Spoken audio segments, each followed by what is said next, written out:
is one of my favorite things to make for breakfast when I'm being really lazy. Don't really feel like cooking, but I'm starving in the morning. So we're going to take, I'd say about a cup or so of coconut, just sweetened flaked coconut, put it onto a baking sheet, and then about a cup or so of halved almonds, and then just a whole bunch of your favorite cereal. I'm using a cranberry blend, but you can use granola, you can use Basic 4, anything that you really like. And I'm just going to put a little bit of oil on my hands, vegetable oil, not olive oil, because that's going to ruin the taste of everything. You don't want to do that. So just a little bit of vegetable oil, rub it between my hands, and then we're just going to toss everything together. My hands are clean, don't worry. I washed them, I swear. We're going to add in also a little drizzle of honey. So that's why we put the oil in there, just to make it a little bit easier when you toss it together so you have some oil on your hands. Just put it all over the place. No measuring, nothing. Give it another little toss. Then we're ready to pop it in the oven for about 15 minutes, get everything toasted and have all the flavors come out. And while those guys are in the oven, we're just going to chop up our berries. It's funny how the tables turn. Now it's you running after me. Didn't want to spend quality time. Didn't think I would ever leave. You got way too comfortable. Now you say you want me in your life, 'cause I packed up all my shit. I'm moving in my new place tonight. So don't you knock, knock, knock. Stop knocking.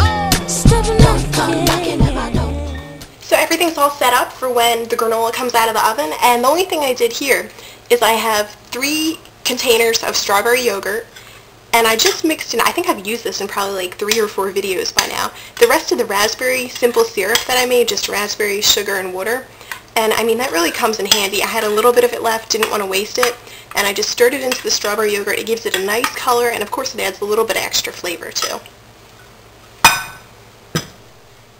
And of course the last thing you have to do, just layer everything up. You can use a Parfait glass, but I'm just going to use a simple drinking glass that's a little bit longer. Works just the same. Good for me. So, let's go. Layer everything all together. Ring, ring, ring. Let the phone stop. I don't want you calling me no more.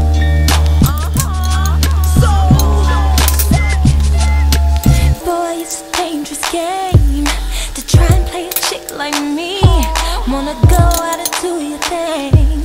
I'll be out before you count to 3. So I did the tutorial yesterday on the spaghetti with the pesto. Well, I had a little bit left over, and I hate freezing things because I think that's absolutely disgusting. I know that's really bad. Some people might criticize me, but I'd rather use it in something else like a frittata. So today, I'm going to go ahead, and yeah, I do know people that freeze spaghetti. I'm not going to call you out, but you want to just throw it into a pan with a little bit of olive oil. And you can put anything in a frittata. That's what's really good about it. We're just going to toss it up in olive oil for a little bit, put a little salt and pepper, throw a little bit of eggs on it, some fresh parsley, Parmesan cheese, and then it's a really good breakfast to go along with our parfait. So the pasta got a little bit crispy. I put a little butter in there so you can hear it going away. And then I'm just going to take about 4 eggs, a little bit of salt, a little bit of pepper, a little splash of milk, and then we're just going to pour that right over the pasta. So the frittata is just cooking away. If you want it to be more light and more eggy rather than full of pasta, definitely add some more eggs. You can add about 8 or 10 more eggs, or not 8 or 10 more eggs, add 8 or 10 eggs in there. But I kind of like the taste of the nice crispy pasta with just a little tiny bit of eggs. So I didn't put in that many, that's why, in case you're wondering. So you just want to let that cook a little bit, scrape down the sides so it doesn't stick, and then we'll be able to cut it up, throw some parsley on it, and serve it with our parfait. Knocking at my door. I got company coming round for. So, whoa. Yeah. I don't want you calling me no more. Knock, knock, knock. Stop knocking.